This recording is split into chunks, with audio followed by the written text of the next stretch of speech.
International Mother Language Day. It's a day celebrated by the United Nations Educational, Scientific, and Cultural Organization, or UNESCO.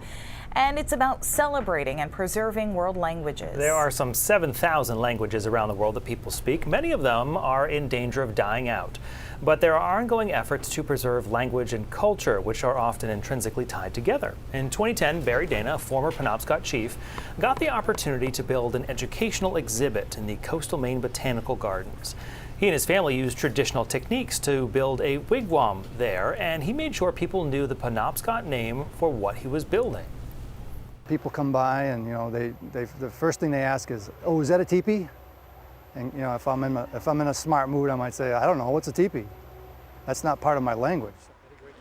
For many years, preserving Penobscot culture in Maine was a losing battle, though. The state waged a campaign to erase the language and force tribes into adopting white culture. But about 30 years ago, there was a new push to preserve Indigenous ways of life. Here's Susan Kimball with a look at the Children's Center program on Indian Island. They made us feel ashamed. At one time, we couldn't even say you even knew an Indian, let alone be an Indian. And this is the Penobscot-style beater. Jerry Francis also grew up in the shadow of the non-native world.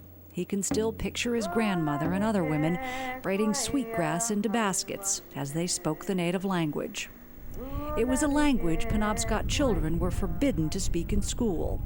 Today, at the school on Indian Island, he sees a generation playing by different rules. What I like now, they're not ashamed to be Native Americans.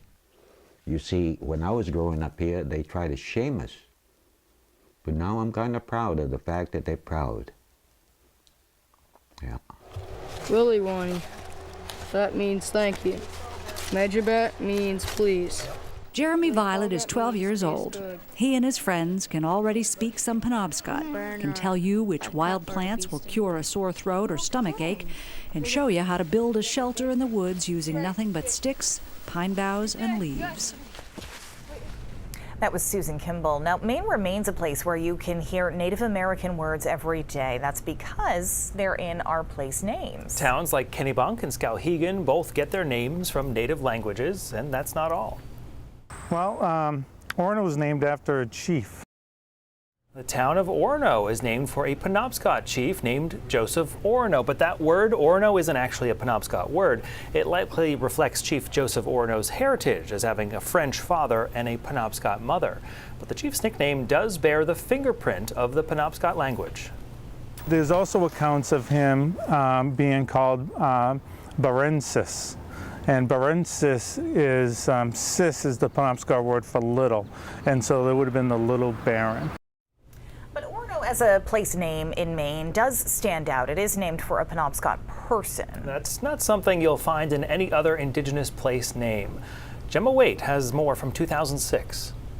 Well, the town of Orono is kind of a funny entity in that it's a Euro-American way to name a place.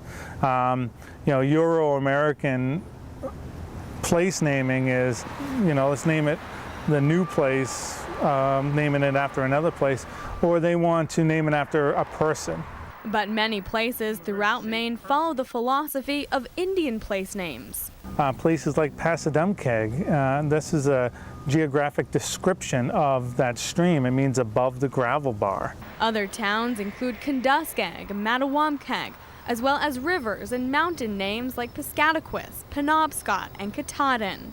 It's more of a either a geographical description or resource-based, or in some cases oral traditions play a big part in it. Francis hopes others will take a closer look at a Maine map and at the places around them, which give a glimpse into the past and tell a story. To me, it's another way to look at the landscape. It's another way to navigate through time and to honor the Native Americans who were here. Including an Indian chief whose name sits at the entrance to Orono. That was Gemma Waite reporting in 2006. The University of Maine, by the way, has added the Penobscot language to signs around its campus. UMaine is located on Marsh Island, which was once a place of importance to the Penobscot people.